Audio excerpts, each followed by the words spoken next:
আমার দিনাজপুরের চিরির বন্দরের ভাইয়েরা কেমন আছেন আপনারা সবাই? আলহামদুলিল্লাহ, আল্লাহ তাআলার শুকরিয়া। আল্লাহ তাআলা আমাকে অনেক ভালো রেখেছেন। আজকের এই প্রোগ্রাম চৌধুরীপাড়া জামিয়া মসজিদ প্রাঙ্গণ, ডাঙ্গারহাট, চিরির বন্দর, দিনাজপুর। আমি অবাক হয়ে যাই মাহফিলে গিয়ে, এই ছোট্ট ছোট্ট ছেলে 7 বছর 8 বছর বয়স হবে, কেউ বাদাম বিক্রি করছে, কেউ পটেটো বিক্রি করছে। আমার কলিজা আঘাত লাগে, এত বয়স মাত্র। নিশ্চিত সে শখে তো বিক্রি করতে আসে নাই। তার পরিবার, তার অবস্থান, তার অর্থনৈতিক অবস্থান তাকে আজকে ছোট্ট বয়সে ইনকাম করতে বাধ্য করেছে। যুবক ভাইরা, ঠিক কিনা বলো?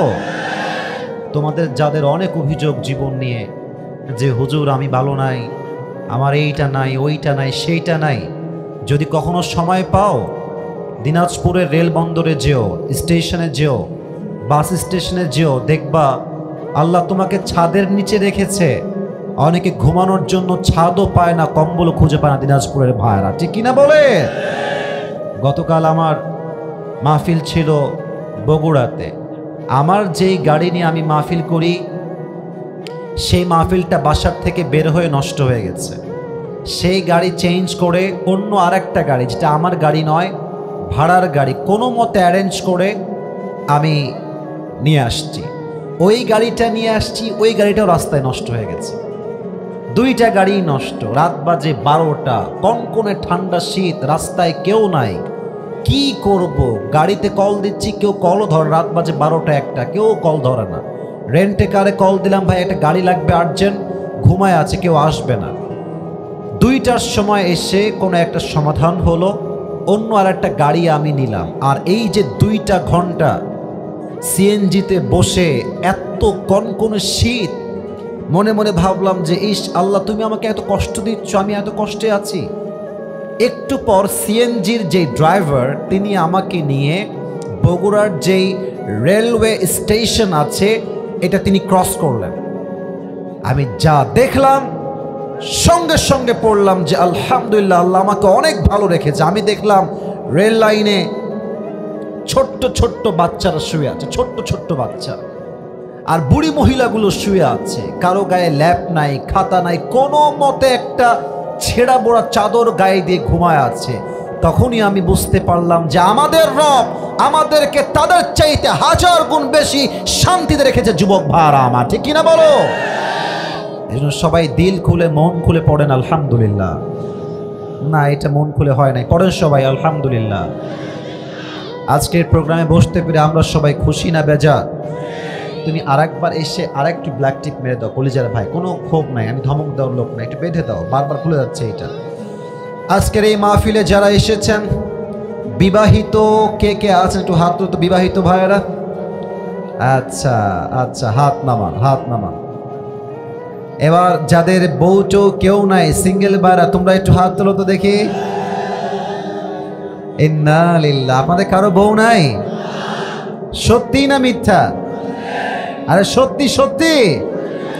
আহা, বাবারা যারা এসেছেন হাত নামাও। আরে আর হাত তুলো না, হাত নামাও। বাবারা যারা এসেছেন, আমি সবাইকে একটা মেসেজ আজকে মাহফিলের শুরু দিতে চাই। মেহেরবানি করে এবারে শীতকাল যুবকদেরকে কম্বল দিয়ে নয়, চাদর দিয়ে নয়, ল্যাপ দিয়ে নয়, যুবকদের ঠান্ডা দূর হবে একমাত্র চরিত্রবান, দিনদার, নেককার বউ দিয়ে। যুবক ভাইরা আমার, আল্লাহ প্রত্যেকটা আব্বা জানদেরকে বোঝার তৌফিক দান করুক। আমরা সকলেই দিল খুলে পড়ছি আমিন। আব্বারা বোঝে না রে, যে ছেলেটারা বিয়ের বয়স হয়েছে রে।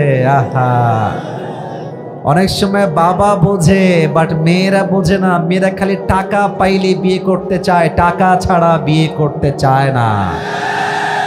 অনেক মেয়ে আছে দেখবা, টাকা পাইলে টাকলার সঙ্গে বিয়ের পিড়িতে বসে যায়। যুবক ভাই, এরকম মেয়ে তো দিনাজপুরে অন্তত পক্ষে নাই, নাই নাই নাই নাই।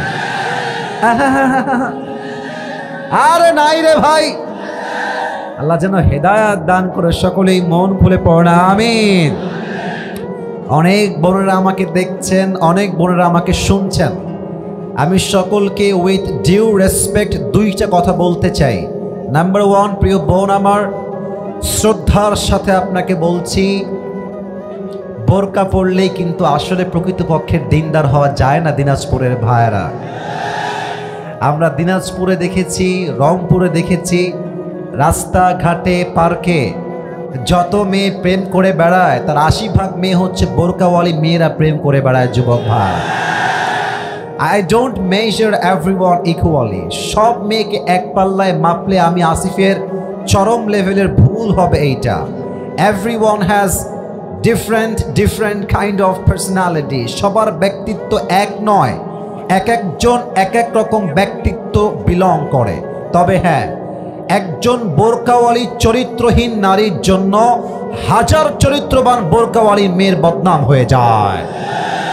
তো যেই মেয়েরা ভাবেন যে আরে ভাই বোরকা পরে এমন ভাবে, বুঝছেন, মুখ ঢাকা, হাত ঢাকা, পা ঢাকা, यार ये तो अभी कभी जन्नत से भाग के दुनिया में आई है यार, ये तो कन्फार्म जन्नत ही है यार। কিন্তু যখন দেখি যে রাস্তাঘাটে বাদাম খাচ্ছে আর প্রেম করছে, আমার মাথায় জাস্ট একটা কথাই ঘোরে, এরা হচ্ছে উপরে ফিটফাট, ভেতরে পুরোটাই সদরঘাট। যদি এরকম কোনো মেয়ে দিনাজপুরে থাকে, আল্লাহ পরিপূর্ণ হেদায়েত দান করুক, পড়া আমিন। 2 নম্বর কথা আমার প্রিয় বোনদের জন্য, আমি অনেক যুবককে আমার চোখের পানি ছেড়ে কান্না করতে দেখেছি, আমি নিজে দেখেছি। এক যুবক সেই দিন এসে আমাকে গাড়িতে বলছে, হুজুর ভালোবাসতাম একটারে, বাটপার বিয়ে করছে আরেকটারে। এরকম মেয়ে বাংলাদেশে আছে না যুবক ভাইয়েরা আমার? শুধু মেয়ে না, যুবকরাও আছে এরকম, প্রেম করে একটার লগে, বিয়ে করে আরেকটার লগে। এটা হচ্ছে উপরে ফিটফাট, ভেতরে সদরঘাট, ঠিক কিনা বলেন? তো বেশিরভাগ ক্ষেত্রে মেয়েরা এই ধোঁকাবাজিটা করে। তারা বেটার অপশন খোঁজার জন্য একজনকে বাদ দিয়ে আরেক জায়গায় যেতে চায়। আমার প্রিয় বোন, একটা কথা মাথায় রাখবেন, টাকা দিয়ে কিন্তু শুধুমাত্র সুখ খুঁজে পাওয়া যায় না, চরিত্রের দরকার সবচেয়ে বেশি যুবক ভাড়া আমার। যেই মেয়েগুলো টাকার জন্য জাস্ট বুইড়াকে বিয়ে করেন, আপনি টাকা পাবেন, বাড়ি পাবেন, গাড়ি পাবেন প্রিয় বোন আমার, বাট আত্মকেন্দ্রিক কলিজার যে শান্তিটা আছে, এটা টাকাওয়ালাকে নয়, একমাত্র নবীর আদর্শে আদর্শবান যুবককে বিয়ে করলে আপনি খুঁজে পাবেন, ঠিক কিনা বলে? আল্লাহ প্রিয় বোনদেরকে এই 2টা কথা বোঝার তৌফিক দান করুক। আমরা সকলেই দিল খুলে পড়ছি আমিন।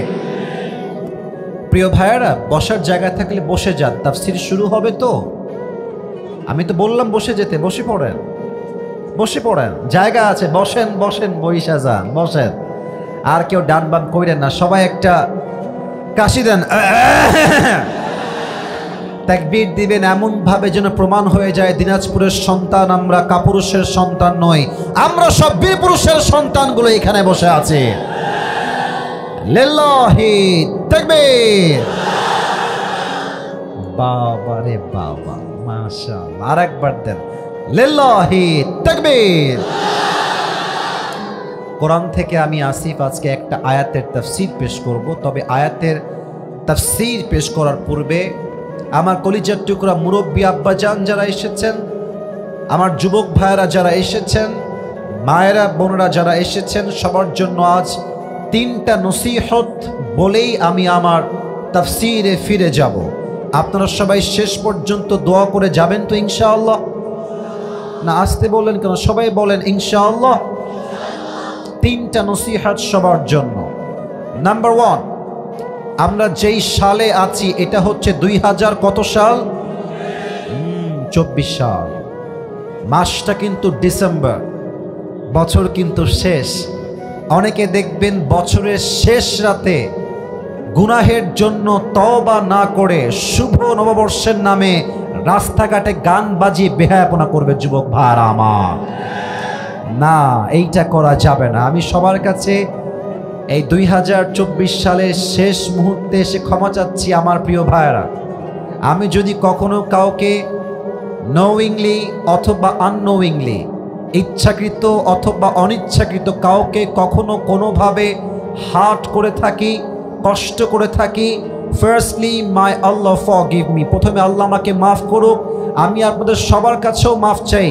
এর কারণ হায়াত দিন দিন শেষ হচ্ছে, কবে যে মারা যাব we don't know about it, এটা আমরা জানি না, এই বিষয়ে আমরা কিছু বুঝি না।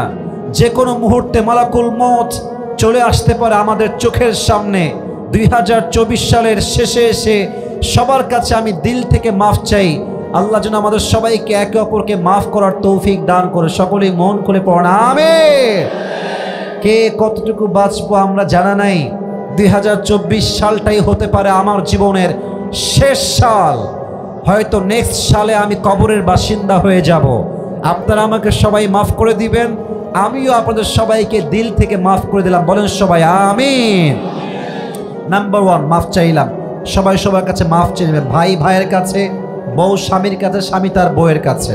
আল্লাহ তৌফিক দান করুন। সকলেই পড়েন আমিন। 2 নাম্বার নসিহত আমার সমস্ত যুবকদের জন্য, মুরব্বীদের জন্য। আচ্ছা, আমরা তো সবাই মধ্যবিত্ত পরিবারের সন্তান, তাই না? আচ্ছা, আপনাদের কথা তো আমি শুনি নাই, আমরা সবাই মধ্যবিত্ত পরিবারের সন্তান না? আমি কোনো একটা ওয়াজে বলেছিলাম, আপনারা হয়তো অনেকে শুনেছেন, যে মধ্যবিত্ত পরিবারের সন্তান মানেই হচ্ছে এটা ব্র্যান্ড যুবক ভাড়া। এর কারণ হচ্ছে আপনি আমাদেরকে সাইকেল দিবেন তাও চলবে, বাইক দিবেন তাও চলবে, আপনি আমাকে কার দিবেন তাও চলবে, যদি বলেন যে হেঁটে হেঁটে আসতে হবে তাও চলবে। এর কারণ আমরা মধ্যবিত্ত পরিবারের সন্তান। আমাকে আপনি আলু ভর্তা দিবেন আমি তাও খাবো, ভাজি দিবেন তাও খাবো, ডাউল দিবেন তাও খাবো, গোস্ত দিবেন তাও খাবো। কিছুই দিবেন না, কিছুই দিবেন না, জাস্ট পানি দিবেন আর ভাত দিবেন, ওই পান্তা ভাত আমার মরিচ দিয়েও চলবে যুবক ভাইরা আমার। এর কারণ আমি বড়লোক ঘরের আদরে পেলে পোষা বড় বড় হওয়া ব্রয়লার মুরগি নই। আমি মধ্যবিত্ত পরিবারের সন্তানের কঠোর পরিশ্রমী সন্তান যুবক ভাইরা আমার। তা আমি সবাইকে একটা কথা বলতে চাই, মাঝে মাঝে কারো বাড়ি দেখলে, কারো ভালো জামা দেখলে, কাউকে একটু হাসি খুশি দেখলে আমরা হতাশ হয়ে যাই। আমরা ভাবি হয়তোবা সে আমার চাইতে অনেক ভালো আছে। না না না না, মনে রাখবেন প্রত্যেকটা হাসির পেছনে একটা কষ্ট লুকিয়ে আছে, প্রত্যেকটা কষ্টের পেছনে আরো বিশাল বড় পাহাড় পরিমাণ কষ্ট লুকিয়ে আছে, ঠিক কিনা বলেন? পৃথিবীতে সমস্যার বাহিরে কেউ বসবাস করে না। জনপ্রিয় ব্যক্তির সমস্যা একরকম, নন ফেমাস ব্যক্তির সমস্যা আর একরকম, ধনীর সমস্যা একরকম, গরিবের সমস্যা একরকম। পৃথিবীতে সমস্যাবিহীন কেউ নয়। বাট মূল কথা হচ্ছে বান্দা তার প্রত্যেকটা অবস্থায় যদি বলতে পারে আলহামদুলিল্লাহ আলা কুল্লি হাল, I am okay, I am perfect, I am just grateful to my lord, আমাকে আল্লাহ যা দিয়েছে তাতেই আমি খুশি, দেখবেন পুরো জীবনটাই জান্নাতের বাগান হয়ে যাবে। সুবহানাল্লাহ পড়ে সবাই। So don't compare yourself with anybody. You have to compare yourself with your Lord. আল্লাহর সঙ্গে যে কম্পেয়ার করেন, যে আল্লাহ তুমি আমাকে কি কি দিয়েছো, আল্লাহ তুমি আমাকে যা দিয়েছো এটা অনেকের কাছে নাই, আবার অনেকের কাছে যা আছে এটা আমার কাছে নাই। অতএব যা নাই তা নিয়ে আফসোস নয়, যা আছে তাই নিয়ে আমরা শুকরগুজার হয়ে পড়বো সবাই আলহামদুলিল্লাহ। পড়েন সবাই আলহামদুলিল্লাহ। ওই ডানের ভাইরা আলহামদুলিল্লাহ কয় নাই, বলেন সবাই আলহামদুলিল্লাহ। সর্বশেষ কথা আমার কলিজার টুকরা যুবকদের জন্য এটা বলে আমি আমার আয়াতের তাফসিরে ফিরে যেতে চাই। যুবক ভাইয়েরা, নিজের জীবনটাকে, ক্যারিয়ারটাকে সুন্দর করো। মনে রাখবা আজকালকার বাপ মারাও স্বার্থ ছাড়া ভালোবাসতে চায় না। কথা বিশ্বাস হয় নাই, তাই না? বিশ্বাস হবে, আর একটু সময় লাগবে। যাদের বিশ্বাস হচ্ছে না আর একটু সময় লাগবে। দেখবা বাসায় 3 ছেলে, 2 ছেলে ইনকাম করে, আর 1 ছেলে বেকার। তুমি দেখবা বাপ মা যারা কাজ করে তাদেরকে বেশি ভালোবাসে, যারা টাকা পয়সা না থাকে বাপ মা ভালোবাসতে চায় না। যুবক ভাইরা, আমি নিজে দেখেছি, আমার নিজে দেখা। ইনকাম নাই, বাপ মা মাঝে মাঝে খেতে বসে, ছেলেটা একটা টুকরা ভাত হাতে নিয়েছে খাওয়ার জন্য, বাপ বলছে তোর তো ভাত খাওয়ার যোগ্যতাই নাই, তুই বের হয়ে যা, আর কতদিন আমার ঘাড়ে বসে বসে খাবি। মা বলছে তুই বের হয়ে যা, তোর মতো সন্তান আমার দরকার নাই। টাকা দিবেন, দেখবেন যে আপনি বাপের কাছেও প্রিয়, মায়ের কাছেও প্রিয়, বউয়ের কাছেও আপনি প্রিয় হয়ে যাবেন। এটা তিতা বাস্তব কথা। এই পৃথিবীতে প্রত্যেকটা সম্পর্ক টিকে আছে স্বার্থের উপরে। যুবক ভাইরা, স্বার্থ থাকলেই বলে আই লাভ ইউ, স্বার্থ ফুরাই গেলেই কয় আই হেট ইউ। টাকা থাকলে দেখবা আশেপাশের ভালোবাসার মানুষের কোনো অভাব নাই, আর যখনই পকেট ফাঁকা দেখবা নিজের ঘরের বউটা তোমাকে আর ভালোবাসছে না। ফোকাস অন ইউর ক্যারিয়ার, স্বপ্নকে বড় করো। মনে রাখবা জীবনে কাজটা হচ্ছে সবচেয়ে বড় দামি জিনিস। যার আসল কাজ ঠিকঠাক, স্বপ্ন ঠিকঠাক, লক্ষ্য ঠিকঠাক, ক্যারিয়ার ঠিকঠাক, সফলতা ঠিকঠাক, ওকে কে ভালোবাসলো, কেউ ওরে ছাড়লো, কেউ ওকে গালি দিল, কেউ ওকে বদনাম করলো, ও চুল পরিমাণ কেয়ার করে না। ও ভাবে আমার অবস্থান ঠিক থাকলে কেউ আমার একটা চুল বাঁকা করতে পারবে না। ঠিক কিনা বলে? Focus on your career. আল্লাহ প্রত্যেকটা যুবককে সফল হওয়ার তৌফিক দান করো। সকলেই মন খুলে পড়া আমিন। ওই যে বলেছিলাম বিবাহিত কারা কারা আছেন, 3টা তাকবীর দিবেন। প্রথম তাকবীর দিবেন প্রিয় বিবাহিত ভাইয়েরা, দ্বিতীয় তাকবীর দিবেন আমার প্রিয় সিঙ্গেল ভাইয়েরা। দেখবো কার জোর আজকে কত বেশি। বিবাহিত ভাইয়েরা কাশ দেন। আরে জোর নাই রে। বিবাহিত ভাইয়েরা তাকবীর দেন। লিল্লাহি তাকবীর। মোটামুটি চলে, খুব বেশি একটা ভালো মনে হয় নাই। সিঙ্গেলরা তোমরা এবার কাশি দাও। আরে সর্বনাশ। দেখা যাক কে পারে। মুরব্বীরা আপনারাই নাম্বার দিবেন। আমার আব্বাজান, কলিজার টুকরা মুরব্বী আব্বাজান, আপনি নাম্বার দিবেন, আমি আসিফ চুপ আছি। সিঙ্গেলরা তাকবীর দিবা। বিবাহিত ভাইরা কিপ কোয়াইট, কিপ সাইলেন্ট, চুপ থাকবেন। সিঙ্গেলরা তাকবীর দাও। লিল্লাহি তাকবীর। বিবাহিত ভাইরা আই এম সো সরি, আপনারা আমাকে মাফ করে দিবেন। আজকে আমার সিঙ্গেল ভাইরাই পাস করেছে। আর একবার সবাই মিলে তাকবীর দিবেন এমন জোরে যে আমি আসিফ স্টেজ ভেঙে নিচে পড়ে যাব। দেন তাকবীর সবাই মিলে। লিল্লাহি তাকবীর। আল কোরআনের আলো। মারাত্মক সাউন্ড ভাই, আবার দেন। আল কোরআনের আলো, আল হাদিসের আলো। কোরআন হাদিস যেখানে, আলেম ওলামা যেখানে, দিনাজপুরবাসী যেখানে, চিরির বন্দরবাসী যেখানে। আপনারা কি এখন কথা বলতে ভয়টাই পান নাকি? আরে ভয়ের দিন নাই। আল্লামা দেলোয়ার হোসেন সাঈদী হুজুর একটা কথা প্রায় বলতেন যে বিড়ালের মতো 500 বছর বেঁচে থাকার কোনো দাম নাই, সিংহের মতো 1 ঘন্টা গর্জন দিয়ে আমরা বাঁচতে চাই।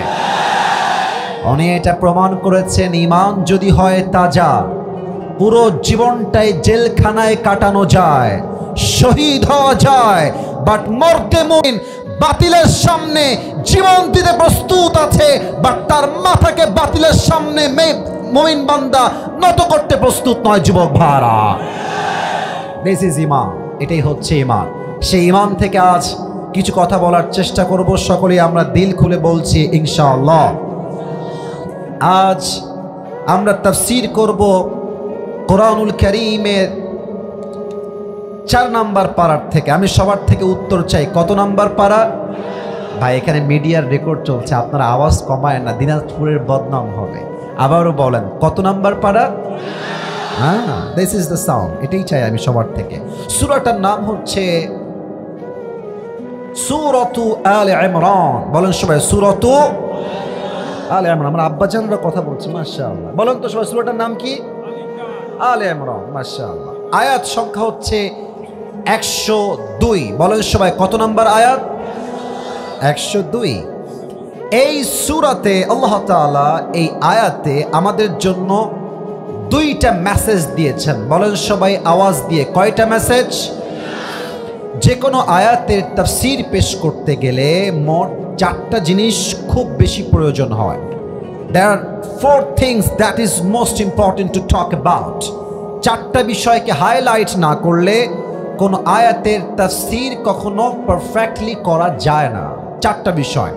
নাম্বার 1, রাইট প্রনাউন্সিয়েশন, সঠিক তেলাওয়াত, শুদ্ধ তেলাওয়াত। নাম্বার 2, রাইট ট্রান্সলেশন, সঠিক তর্জমা। এন্ড থার্ড হচ্ছে what's the explanation of this আয়া, এই আয়াতের ব্যাখ্যা কি। And the fourth is what's the lesson that you have got from this আয়া, এই আয়াত থেকে তুমি কি শিক্ষা পেয়েছো। এই 4টা বিষয়ে তাফসীর না করলে কখনো কোনো আয়াতের তাফসীর কখনো সম্পূর্ণ হতে পারে আসুন আমরা প্রথম অংশে ঢুকে যাই। আমি দেখতে পাচ্ছি ডানে বামে সামনে পেছনে আজকের মাহফিলটা, যদি আমার ভুল না হয় 90% বেশি আজকের মাহফিলে কলিজার টুকরা যুবক ভাইরা অংশগ্রহণ করেছে। আমি তোমাদের থেকে একটা আশাই রাখবো, শান্ত পরিবেশ দিবার। কেউ ওয়াজের মাঝে উঠে গেলে ওর লুঙ্গি টাইনা ধরে বসায় দিবা, তবে লুঙ্গি যেন খুলে না যায়। কেউ উঠবেন না, উঠলে কিন্তু ধমক খাবেন। যারা বিক্রি করছেন তারা ব্যতীত কেউ উঠবেন না। তাকবীর দেন সবাই, লিল্লাহি তাকবীর। প্রথম চ্যাপ্টার তেলাওয়াত, আমি তেলাওয়াত করার ট্রাই করছি টু দ্য রাইট ওয়ে, সঠিকভাবে চেষ্টা করছি। আউযু বিল্লাহি মিনাশ শাইতানির রাজীম, বিসমিল্লাহির রহমানির রহিম। ইয়া আইয়ুহাল্লাযীনা আমানু তাকুল্লাহা হাক্কা তুকাতিহি ওয়ালা তামুতুন্না ইল্লা ওয়া আনতুম মুসলিমুন।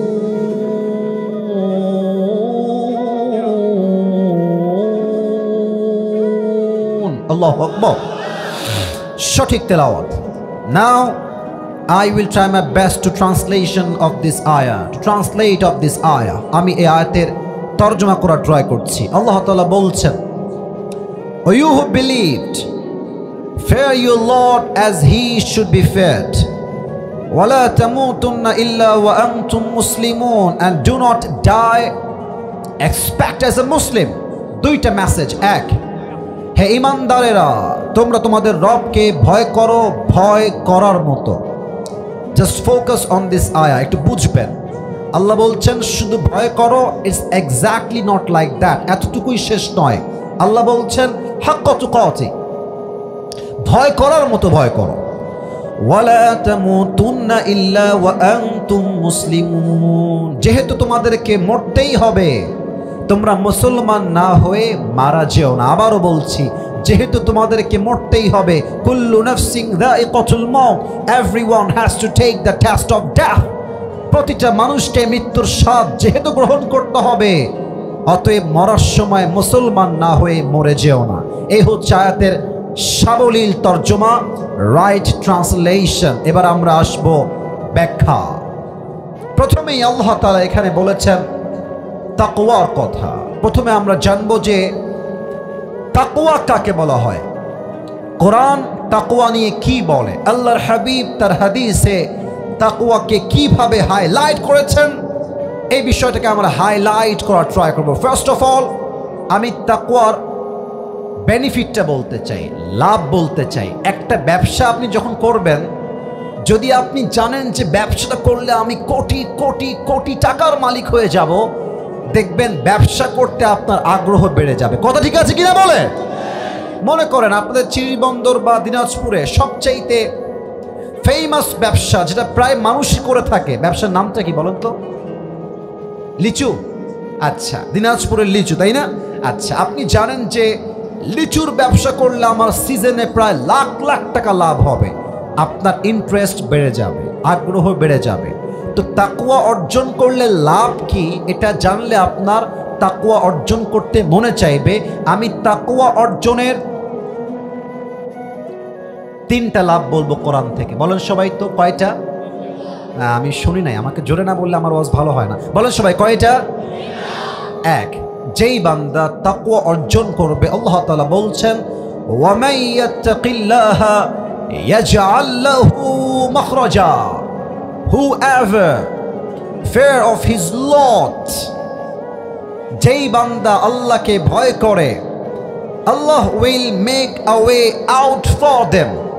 যেই বান্দার মাঝে তাকওয়ার গুণ আছে, ওই বান্দা যত বিপদগ্রস্ত হোক, পরিবারের চাল নাই, ডাল নাই, ভাত নাই, ব্যবসায় বরকত নাই, টাকা নাই, বাড়ি নাই, গাড়ি নাই, ডেঞ্জার ডেঞ্জার, বিপদ আপদ বালার শেষ নাই, আল্লাহ বলছে আমার বান্দা যদি হয় তাকওয়াওয়ালা, ওকে বিপদ থেকে বের করার দায়িত্ব আমি আল্লাহ নিজেই নিয়ে নিলাম। সুবহানাল্লাহ পড়ে সবাই। 1 নাম্বার লাভ।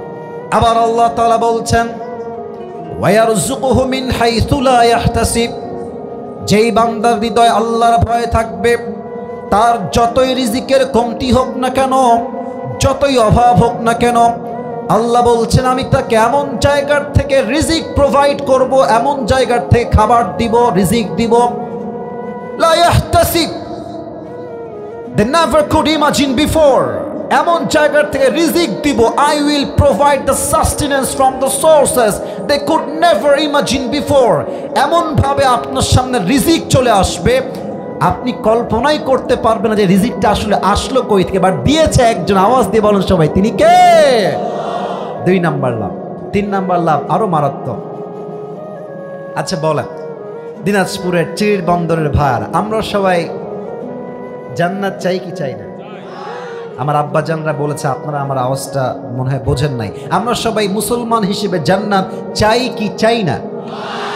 সূরাতুর রহমান 27 নম্বর পারা আল্লাহ তাআলা বলছেন, ওয়ালিমান খাফা মাকামা রাব্বিহি জান্নাতান, for he who has feared the position of his Lord are 2 gardens, যেই বান্দা আল্লাহকে ভয় করে কিয়ামতের দিবসে আল্লাহ তাআলা তার জন্য 2টা জান্নাতের ঘোষণা দিবে।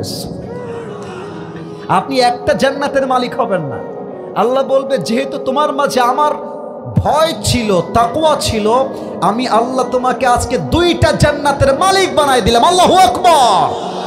এই হচ্ছে তাকওয়া অর্জনের বেনিফিট বা লাভ। আচ্ছা, 5 আগস্টের আগে আমরা দেখেছি কয়েকদিনের মেয়র, কয়েকদিনের চেয়ারম্যান, বাপরে বাপ, BMW কিনে ফেলেছে, ঢাকা শহরে ফ্ল্যাট হয়ে গিয়েছে। বুঝতে হবে দাল মে কুছ কালা তো জরুর হ্যায়। এখন আমরা দেখতে পাচ্ছি অনেকে নতুন করে পাখনা গজিয়েছে, তারা নতুন করে ইসলামকে আঘাত করতে চায়। মাথায় রাখবেন, সাইদি সাহেব বলেছিলেন, যারা তোমরা আমাদেরকে গালি দাও মৌলবাদী বলে, তারা হচ্ছে সবাই আগাবাদী। বলেন তো, গোড়ায় শক্তি বেশি হয় না আগায় শক্তি বেশি হয়? গাছের আগায় শক্তি বেশি না গোড়ায় শক্তি বেশি? সাইদি সাহেব বলতেন, বাড়াবাড়ি বেশি কইরো না, 16 কোটি মানুষ গাছের গোড়ায় একটা ঝাঁকুনি দিবে, মামুর বাড়ি দিল্লি গিয়ে তোমরা পড়বা, দিল্লি গিয়েই পড়েছে। অতএব স্পষ্ট কথা, আমার এই দেশে নেতার দাম বেশি নয়, মন্ত্রীর দাম বেশি নয়, যার টাকা বেশি তার দাম বেশি নয়, একমাত্র যে তার রবকে ভয় করে তার দাম আল্লাহর কাছে বেশি, মানুষের কাছেও বেশি হওয়া লাগবে। ঠিক কিনা বলে?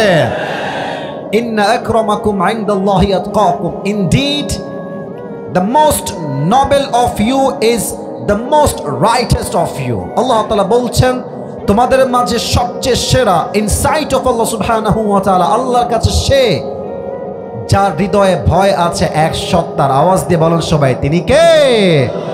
যাদের হৃদয়ে আছে আল্লাহর ভয়, তারা কভু পথ ভুলে যায় না।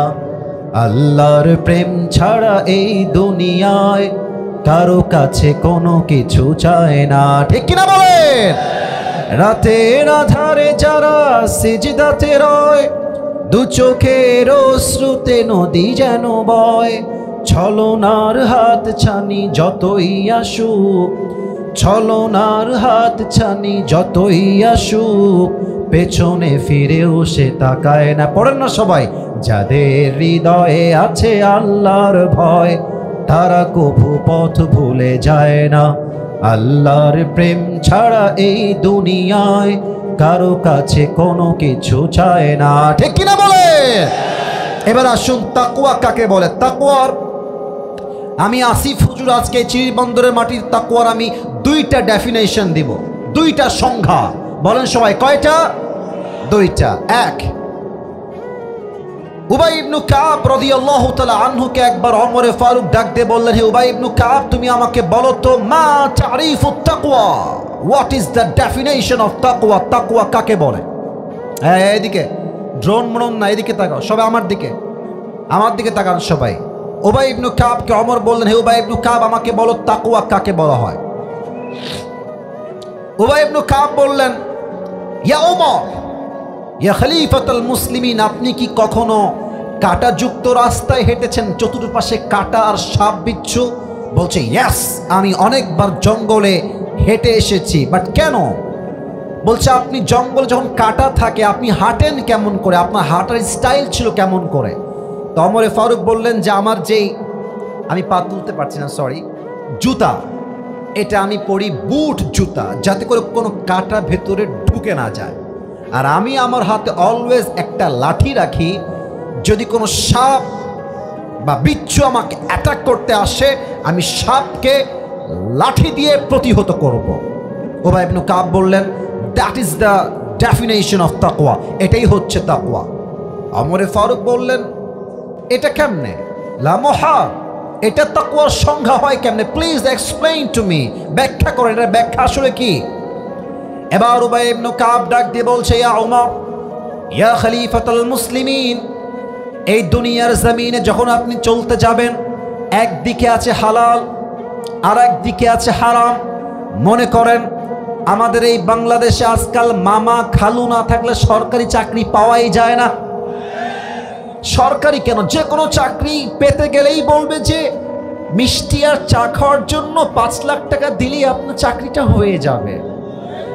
ডক্টর ইউনূস সাহেবকে আমি একটা আবদার করতে চাই, আপনি নিয়ম করবেন যদি কোনো যোগ্য ব্যক্তি চাকরি নিতে গিয়ে ঘুষ দিতে হয়, যে ঘুষ নিবে তার জিহ্বাটা ছেড়ে ফেলতে হবে। যুবক ভাইরা আমার, চাকরি হচ্ছে হালাল, বাট ঘুষ দিয়ে চাকরি নেওয়া এটা হচ্ছে হারাম। তো চাকরিও হালাল, ঘুষ নেওয়া হচ্ছে হারাম। যদি আপনি চাকরি করতে চান আপনি হালালভাবে করবেন, ঘুষ যদি আপনি না দিয়ে চাকরি করেন এটা হচ্ছে তাকওয়া। আপনি বলবেন যদি আমাকে ঘুষের টাকা দিয়ে চাকরি নিতে হয় ওই চাকরি আমার দরকার নয়, আমি ভ্যান চালায় খাবো, আমি ধান কেটে খাবো, আমি রিক্সা চালায় খাবো, বাদাম বিক্রি করে খাবো, বাট আমি মুসলমান ঘরের সন্তান, আমি হারামকে অর্জন করতে পারবো না। ঠিক কিনা বলে? দিস ইজ তাকওয়া। হারামকে অ্যাভয়েড করবেন। আমি আবারও বলছি, তাকওয়া বুঝবেন, হারামকে ফেলাই দিবেন, হালালকে অ্যাকসেপ্ট করবেন, এটাই হচ্ছে তাকওয়া। আচ্ছা, আপনাদের চিরিরবন্দর দিনাজপুরে বিয়ে শাদী হয় না? আরে না হইলে আপনারা আসলেন কই থেকে রে ভাই? কথা কোনো হয় না? হয়। আপনারা দেখবেন মুরব্বী আব্বাজান যারা আছেন, আমার আব্বাজানেরা, মুরব্বীরা, আমাকে এই চ্যাপ্টারে একটু মাফ করবেন। মুরব্বী আব্বাজান যারা এসেছেন, আমি আপনার কাছে আপনার পায়ে হাত রেখে আগেই মাফ চাচ্ছি। আমি আপনাদের কাউকে চিনি না, কারোর সঙ্গে আমার কোনো শত্রুতা নয়, একদমই নেই। দেখবেন মুরব্বী আব্বাজান 5 ওয়াক্ত নামাজ পড়ে, বাট মেয়ের বিয়েতে ডিজে বক্সে গান বাজিয়ে মেয়ের বিয়ে দেয়। তা আমি একজন বাবাকে, মানে মুরব্বী চাচা দাড়িওয়ালা, বললাম যে আব্বাজান আপনি একজন হাজী সাহেব, আপনি 5 ওয়াক্ত নামাজ পড়েন, আপনার মেয়ের বিয়েতে ডিজে বক্স কেন আব্বাজান? তা আমাকে বলছে হুজুর একটা মাত্র মেয়ে, ডিজে গান না বাজালে কি বিয়েটা জমে? আহা আব্বাজান আপনি কি ভাবলেন? বিয়েটা হচ্ছে হালাল আর ডিজে বক্স হচ্ছে হারাম। আপনি একটা পবিত্র কাজ করতে গিয়ে ডিজে বক্স আনলেন, আপনার মেয়ের সংসার তো আপনি আগেই বরকতবিহীন করে ফেললেন। যুবক ভাইরা, ঠিক কিনা বলেন? হালালকে অ্যাকসেপ্ট করতে হবে, হারাম থেকে বাঁচতে হবে। নাম্বার 1 ডেফিনেশন অফ তাকওয়া, এটাই হচ্ছে তাকওয়া। 1 নাম্বার। 2 তাকওয়া মানে হচ্ছে রাত হচ্ছে অন্ধকার, রাত বাজে 2টা, আমার রুমের গেট লাগানো, জানালা লাগানো, আমি শুয়ে শুয়ে পর্নোগ্রাফি দেখছি, ব্লু ফিল্ম দেখছি, হিন্দি সিনেমা দেখছি, আমার দরজা বন্ধ, জানালাও বন্ধ, বাট এই রাত 2টার সময় আমাকে কেউ না দেখলেও আরশে আজিম থেকে দেখছে একজন। আওয়াজ দিয়ে বলেন সবাই, তিনি কে? এটাই তাকওয়া। No one can see, but Allah is observing us in every single moment, every single time. প্রতিটা মুহূর্তে আমাকে পর্যবেক্ষণ করছেন। এক সত্তা, আওয়াজ দিয়ে বলেন সবাই, তিনি কে? একজন যুবক সেদিন একটা কথা বলল, আমার কলিজায় এসে কথাটা আঘাত করেছে। সময় খুবই কম, শর্টকাটে বলার ট্রাই করছি। যুবকটা বলল হুজুর রাত বাজে 1টা বা 2টা, বলেন তো সবাই, রাত বাজে 1টা বা, এটা কিন্তু আমি মজা নেওয়ার জন্য বলছি না, আমি হাদিসটাকে বাস্তবিক প্রেক্ষাপট থেকে বোঝাবার ট্রাই করছি। তো যুবক বলল হুজুর আমি একজন এমন যুবক যেই যুবকটা পর্নোগ্রাফির নেশায় আসক্ত। পর্ন ভিডিও না দেখলে আমার রাত্রেবেলা ঘুমই আসে না, এটা আমার বাজে একটা নেশা। তা আমি বললাম কি হয়েছে বলো, কি সমস্যা? তো সে বলল, হুজুর রাতের বেলা আমি পর্নোগ্রাফি দেখছি, রাত বাজে 1টা বা 2টা, বাসায় আমার মাও নাই বাবাও নাই, নো ওয়ান ইজ দেয়ার, কেউ নাই বাসায়, আমি একা। রুমের লক করা, সব window is locked and the gate is also locked, সব বন্ধ করা। আমার কানে হেডফোন দেওয়া। হঠাৎ করে পর্নোগ্রাফি দেখতে দেখতে একটা ঠাস করে আমার কানে শব্দ আসলো। আমি সঙ্গে সঙ্গে মোবাইল ফোনটা অফ করে দিয়ে রেখে দিলাম। ভেবেছি বাপ মা কেউ চলে আসছে, মনে হয় দেখে ফেলবে আমাকে পর্নোগ্রাফি দেখা অবস্থায়, আমার মান সম্মান নষ্ট হয়ে যাবে। আমি ভয়ে থরথর করে কাঁপছি, কে আসলো, কে আমাকে দেখে ফেললো মনে হয়। গেট খুলে দেখছি আওয়াজটা আসছে একটা ছোট্ট ক্যাট, ছোট্ট বিড়ালের মাধ্যমে। বিড়ালটা ওখানে দাঁড়ায় আছে। আমার মাথায় টনক নড়ল, ইস রে, একটা বিড়ালের শব্দে আমার আত্মা কেঁপে উঠল, আমার সম্মানের ভয় লাগলো। বাট আমি যে পর্নোগ্রাফি দেখছি, কোথায় সেই বিড়াল আর কোথায় আমার রব? আমাকে তো প্রত্যেকটা মুহূর্তে আমার রব পর্যবেক্ষণ করছে। যুবক ভাইরা, কথা ঠিক আছে কিনা বলো সবাই আমাকে। এটা ভেবে আমার কলিজা আঘাত লাগলো, হুজুর যে আল্লাহ তো আমাকে দেখছে, আমি আল্লাহকে ভয় পাইলাম না, আমি বিড়ালকে ভয় পাইলাম। ওই দিন থেকে আমি তওবা করেছি, আজ অব্দি কখনো আমি আর পর্নোগ্রাফি দেখি নাই। সুবহানাল্লাহ পড়বেন না আপনারা সবাই? আচ্ছা, আপনারা যুবকরা মুরব্বীরা চিনবেন হয়তোবা, পাকিস্তানের একজন টপ ফেমাস স্কলার, তার নাম হচ্ছে মাওলানা তারিক জামিল। কেউ শুনছেন নামটা?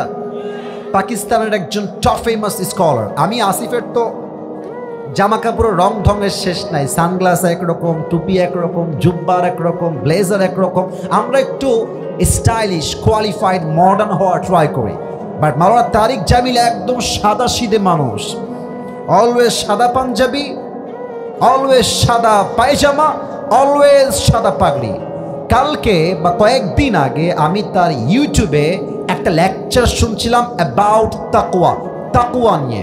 উনি একটা বাস্তবিক ঘটনা বললেন, আমি জাস্ট তাকওয়াকে বোঝাবার জন্য বলতে চাই। বলা যাবে নাকি যাবে না? পেছনে পারমিশন পাইছে, সামনে আওয়াজটা বেশি একটা কানে আসে নাই। বলা যাবে কি যাবে না?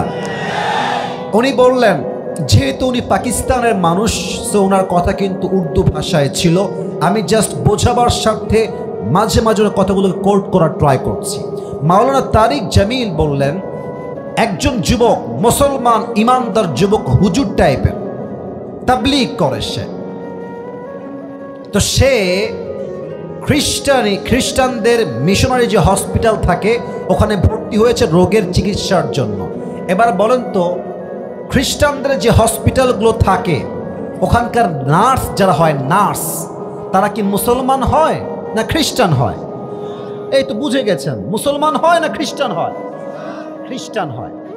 তো যুবকটা প্রায় 7 দিন যাবৎ মেডিকেলে ভর্তি। 10 দিন যখন হয়ে গেছে, পাকিস্তানের সেই খ্রিস্টান মিশনারি হসপিটালে একজন নার্স এসে যুবককে বলছে, मैं आपसे शादी करना चाहती हूँ, আমি আপনাকে বিয়ে করতে চাই। সে কিন্তু খ্রিস্টান। আর যুবকটাই খ্রিস্টান না মুসলমান? মুসলমান। তো যুবক তো এটা শুনে আকাশ থেকে পড়েছে, মেরে বহন আপ মুঝসে শাদি কিউ করনা চাহতে হ্যাঁ, আপনি আমাকে কেন বিয়ে করবেন? আমি হলাম মুসলমান और आप तो एक ईसाई है, आप तो मुस्लिम नहीं है, तो हमारी शादी नहीं हो सकती, ये हलाल नहीं होगा। मेटा बोलছে হালাল হবে কেমনে? तो बोलছে যে अगर आपको ये हलाल करना है तो आपको पहले मुसलमान होना पड़ेगा, আপনাকে আগে মুসলমান হতে হবে, তারপরে এই বিয়েটা জায়েজ হবে। তো মেয়েটা বলছে, আপনাকে বিয়ে করার জন্য আমি মুসলমান হতেও রাজি আছি। আপনার সুবহানাল্লাহ পড়লেন না যে প্রিয় ভাইরা আমার? আরে ভাই সবাই মিলে একবার পড়েন না সুবহানাল্লাহ। এটা মূল মেসেজ নয়, সামনে আমার মূল কথা আছে। তো যুবকটা অবাক হয়ে গেল যে একজন সুন্দরী খ্রিস্টান নারী আমার মতো হুজুরকে কেন বিয়ে করতে চায়। তো উনি বললেন যে बहन जी मुझे एक सवाल है, क्या मैं कर सकता हूँ वो सवाल? मैं বলল, বলেন কি প্রশ্ন? तो युवक बोलছে यहाँ पे हजारों लड़के हैं, आप मुझे ही क्यों शादी करना चाहती हैं, आप अपनी আমাকে কেন বিয়ে করবেন। তো মেয়েটা এক অসাধারণ কথা বলেছে, बोलছে मैं एक नर्स हूँ और यहाँ का सबसे खूबसूरत नर्स मैं ही हूँ और मुझसे ज़्यादा खूबसूरत कोई भी यहाँ पे नहीं है। तो जब भी मैं इस रूम में आता हूँ तो मैं देखता हूँ कि हर कोई मुझे आँख उठा के देखती है कि कितनी हसीन लड़की यहाँ पे आई हुई है, लेकिन तुम अकेला एक इंसान हो। जब भी मैं आती हूँ यहाँ पे तुमने कभी भी मेरी तरफ आँख उठा के नहीं देखा। আমি দেখেছি প্রত্যেকটা যুবক আমি রুমে আসলে ফ্যাল ফ্যাল ফ্যাল ফ্যাল করে তাকায় থাকে কত সুন্দরী মেয়ে আসছে, বাট তোমাকে আমি দেখেছি তুমি কখনো একটা পলক আমার দিকে চোখ তুলে কখনো তাকাও না। তো আমি একজন মুসলমানকে বললাম যে যুবকরা আমাদের দিকে তাকায় না কেন, এই যুবক আমাকে দেখে না কেন। তো সে আমাকে বলল যে তারা তাদের রবকে ভয় করে, তারা জানে আমি যদি হারামভাবে কোনো মেয়েকে তাকায় থাকে দেখি, আমাকে কেউ না দেখলেও দেখে একজন, তিনি কে। तो मैंने सोचा कि जिस नौजवान के अंदर खुदा के लिए इतना खौफ है, इतना डर है उसके दिल में खुदा के लिए, तो अगर वो मुझसे शादी कर ले तो मैं तो खुशनसीब बन जाऊंगा। अरे जे যুবকটার হৃদয় আল্লাহর প্রতি এত ভালোবাসা, আল্লাহর প্রতি এত ভয়, ওই যুবক তো বিয়ে করে আমাকে কখনো ঠকাইতে পারবে না, ঠিক কিনা বলে। সেই মেয়েটা সেখানে কালেমা পড়ে মুসলমান হয়ে গিয়েছে এবং যুবককে বিয়ে করে একজন শ্রেষ্ঠ আদর্শবান নারী হয়ে গিয়েছে। সুবহানাল্লাহ পড়বেন না আপনারা। কেমনে হইল এটা? তাকওয়া। আর একটা কথা আজকে বলেই ফেলি, যেটা কখনো আগে বলি নাই, এটাই ফার্স্ট টাইম বলছি। আমাকেও অনেক খ্রিস্টান মেয়ে বিয়ের প্রস্তাব দিয়েছে, অনেক হিন্দু মেয়ে বিয়ের প্রস্তাব দিয়েছে। এটা আপনি ভাববেন হুজুর আপনি কি শো অফ করছেন, না, একটা মেসেজ আছে। মনে রাখবেন হিন্দুরা অনেকে হিন্দু আছে, বাট তারা জাস্ট বাধ্য হয়ে হিন্দু আছে, যেহেতু বাপ মা হিন্দু তাই সে হিন্দু। বাট অনেক হিন্দু আছে এমন যারা সুযোগ পেলে কালেমা পড়ে মুসলমান হয়ে যাবে, ঠিক কিনা বলে। তো আমি যারা প্রস্তাব দিয়েছেন, আমি এটা মানে মিডিয়ার সামনে আজকে জীবনের প্রথম বললাম। আমি এটা বললাম এটার জন্য যে দেখেন আপনার আচরণ, আপনার কথা, আপনার কমিউনিকেশন, আপনার চরিত্র এতটা সুন্দর হতে হবে যেন বিধর্মীরা আপনার আচরণ দেখে কালেমা পড়ে মুসলমান হতে আগ্রহী হয়। কথা ঠিক আছে কিনা বলে। তো আমি দেখেছি একজন মেয়ে যে হিন্দু আমাকে বিয়ে করার জন্য খুব বেশি পাগলামি সে করেছিল। এটা আমি আবারও বলছি, আজকে ফার্স্ট টাইম বলছি, জাস্ট বোঝাবার স্বার্থে যে ইসলামটা কত সুন্দর একটু বোঝার ট্রাই করেন। তো যখন সে খুব বেশি পাগলামি করছে, মানে সব করার ডান, কাগজ করে নিয়ে আসছে, মুসলমান হয়ে যাবে, জাস্ট বিয়ে করতে চায় সে। তা আমি যে প্রস্তাব নিয়ে আসছে তাকে বললাম ভাই, তাকে একটু বললেন যে সে সব বাদ দিয়ে আসিফ হুজুর কেন বিয়ে করতে চায়, হিন্দু মেয়ে আর কি, খ্রিস্টান না। তো পরে ওই মেয়েটা আবার তাকে বলেছে যে আমার কিছু বিষয় খুব মানে দিলে লেগেছে ইসলামকে নিয়ে। কি বিষয়? মেয়েটা বলেছে যে আসিফ হুজুর যখন ইসলামকে রিপ্রেজেন্ট করে, ইসলাম নিয়ে কথা বলে, আমার কাছে মনে হয় যে জীবনের কোনো কষ্টই কষ্ট নয় যে রব আমার বন্ধু হয়ে যায়। কথা ঠিক আছে কিনা বলে। এক নাম্বার কথা তার হৃদয়ে টাচ লেগেছে। দুই নাম্বার কথা সে এটা বলেছে যে আমরা হিন্দু কালচার ফলো করি, বাট হিন্দুদের অনেক কাজ আমার বুঝে আসে না। যেমন হিন্দুদেরকে খুব ভালো মুসলমান হতে হলে গরুর পেশাব খেতে হয়, এটা তাদের একটা ধর্মের সিস্টেম। ভালো মুসলিম হতে চাইলে গরুর পেশাব খেতে হয়। তো সেই মেয়েটা বলল যে ইসলামে তো এরকম কুরুচিপূর্ণ কোনো কাজ নাই তো নাই, এবং হুজুরদের যে আচরণ, জামা কাপড়, পোশাক, ভাষা, ভদ্রতা, নম্রতা, এটা আমাকে বোঝাতে বাধ্য করেছে যে ইসলাম হচ্ছে পৃথিবীর সবচেয়ে শ্রেষ্ঠ ধর্ম। যুবক ভাড়া ঠিক কিনা বলে। তো পরে আমি কেমনে কি করা যায়, যাদেরকে আমি মানা করেছি, আমি একটা ইস্যুকেই এখানে সামনে এনেছি যে প্রিয় বোন দেখেন, আমার এই মাইন্ডসেট নেই যে আমি আপনাকে আবার নতুন করে ট্রাই করতে পারবো। আমার মনে হয় আপনি আগে মুসলিম হয়ে যান, প্র্যাকটিসিং মুসলিম হওয়ার ট্রাই করেন, নামাজ কালাম শুরু করেন, দিনদার হয়ে যান, আপনি দেখবেন আপনার মতো মেয়েকে বিয়ে করার জন্য হাজার হাজার যুবক লাইন ধরে দাঁড়িয়ে যাবে। ঠিক কিনা বলে? তা আমার উদ্দেশ্য হচ্ছে রবের ভয়ে থাকতে হবে, আল্লাহর জন্য কাজ করতে হবে, তাকওয়া নিয়ে চলতে হবে। যে আল্লাহর হয়ে যাবে পুরো দুনিয়া তার গোলাম হয়ে যাবে। ঠিক কিনা বলে? আচ্ছা, শেষ একটা হাদিস বলে আমি আমার, যেহেতু আমাকে অলরেডি স্লিপ দিয়েছে হুজুর, টাইম ইজ ভেরি শর্ট, আপনাকে শেষ করতে হবে একটা কাজের মাধ্যমে। তো আমি চাই, আমি আসছি 2:40, এখন বাজে প্রায় 4টার কাছাকাছি, আর মাত্র 5 মিনিট 4টা বাজতে মনে হয় বাকি আছে। আমি সবাইকে চাই, সবাই এই মুহূর্তে 2টা হাত তুলবেন, সবাই, কেউ বাদ যাবেন না। আমি যা বলতে বলি সবাই বলবেন। বলেন সবাই হুজুর। আরে ভাই জোরে কোন বলেন সবাই হুজুর। আমরা। এত আস্তে কেন বলেন সবাই? আমরা দিনাজপুরের সন্তান। আপনাকে এত আস্তে বলেন সবাই। আপনাকে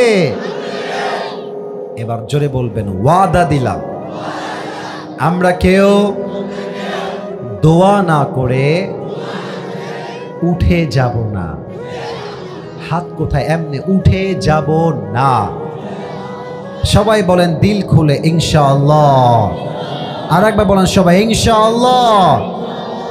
প্রবাদ বাক্য আছে না একটা, যে শেষ ভালো যার সব ভালো, তাই আমরা সবাই জানি। আর একটা জিনিস দেখেন, প্রায় 1.5 ঘন্টার কাছাকাছি আমি কথা বলছি, এখান থেকে উঠেই যায় না, ডানবামি হয় না। এটাই প্রমাণ এই দিনাজপুরের মাটি পুরোটা ইসলামের ঘাঁটি আমার যুবক ভাড়া। ঠিক কিনা বলে? আপনি বিশ্বাস করেন, রংপুর, দিনাজপুর, সৈয়দপুর, নীলফামারী, ঠাকুরগাঁও, এখানে যেই পরিমাণ প্রোগ্রাম হয় পুরো দেশের টপ লিস্টে এই বিভাগ, এই জেলাগুলো রয়েছে যুবক ভাড়া। ঠিক কিনা বলে? আল্লাহ এই মানুষগুলোকে কবুল করুন, সকলেই দিল খুলে পড়েন আমিন। আচ্ছা, 2টা মেসেজ দিয়েছিলাম, এক হচ্ছে আল্লাহকে ভয় করার মতো ভয় করো, আর এক হচ্ছে তোমরা প্রকৃতপক্ষের মুসলিম না হয়ে মারা যেও না। এই শেষ একটা মেসেজ কয়েক মিনিট ব্যাখ্যা করব, তারপরে জাস্ট রুমাল কালেকশন হবে, দোয়া হয়ে যাবে, তারপরে নামাজ হবে। সবাই থাকবেন তো ইনশাআল্লাহ? আচ্ছা, এবার আমাকে উত্তর দেন, আমরা সবাই হিন্দু না মুসলমান? ভাই ভাই শেষ কথা, ভাই শেষ টপিক, কথা বলেন সবাই। আমরা হিন্দু না মুসলমান? আমরা খ্রিস্টান না মুসলমান? আরে মিয়া গৌরব নিয়ে বাঘের মতো কোন, আমরা সবাই বৌদ্ধ না মুসলমান? তো আল্লাহ কেন বললেন যে তোমরা মুসলমান না হয়ে কবরে এসো না? আমরা তো মুসলমান, তাই চুপচাপ থাকি। আর একে দেখলে আমার কেন যেন এই হিজড়া মনে হয়, আর একে দেখলে আমার ফিল হয় যে এই বেটা সাংবাদিক হওয়ার যোগ্য নয়। ঢাকার গুলিস্তানে আন্ডার প্যান্ট বিক্রি করলে বেশি মানাবে দিনাজপুরের ভাই।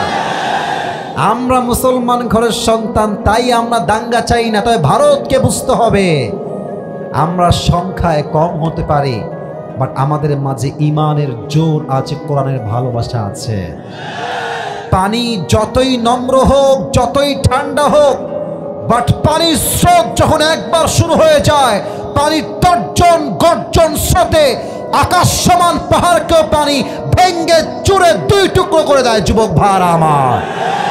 অতএব ভারত যদি ভাবে আমার দেশের 1 ইঞ্চি মাটিকে তারা দখল করবে, স্পষ্ট পয়গাম, আগামীতে কোন স্বৈরাচারের মাধ্যমে যদি আমার দেশের স্বাধীনতা সার্বভৌমত্বে একটা আঘাত করা হয়, এই দিনাজপুরের মাটির থেকে একটা শহীদ আবু সাঈদ নয়, হাজার হাজার শহীদ আবু সাঈদ মাথায় কাফনের কাপড় বেঁধে রাস্তায় জীবন দেওয়ার জন্য, শহীদ হওয়ার জন্য প্রস্তাবে 2 হাত তুলে বলে সবাই ঠিক কিনা?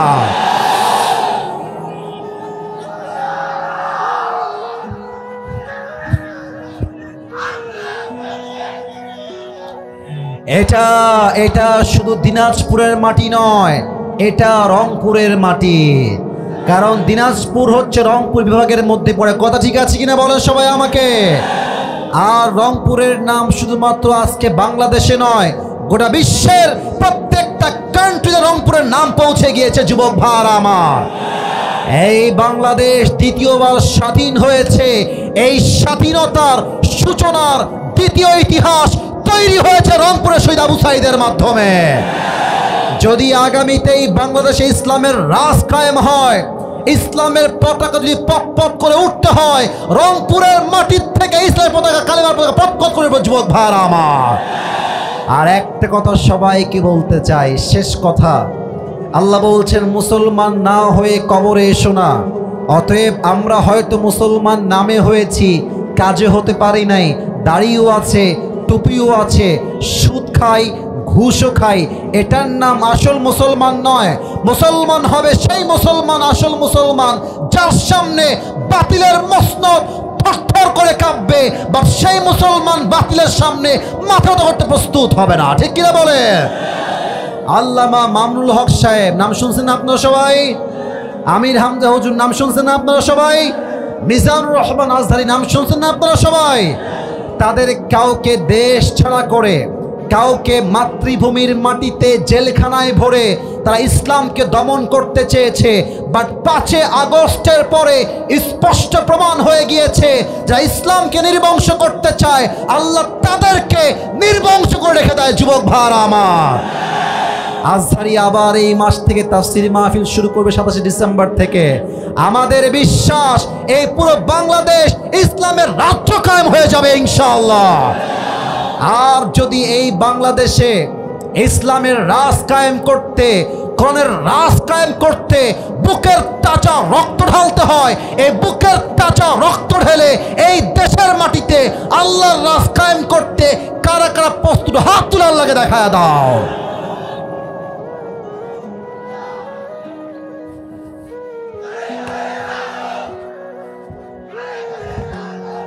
আমার সঙ্গে তাকবীর দেন, লিল্লাহি তাকবীর। আল কোরআনের আলো, আল হাদিসের আলো, কোরআন হাদিস যেখানে, আলেম ওলামা যেখানে, আল্লাহ তাআলা কবুল করুন। সকলেই দিল খুলে পড়া আমিন।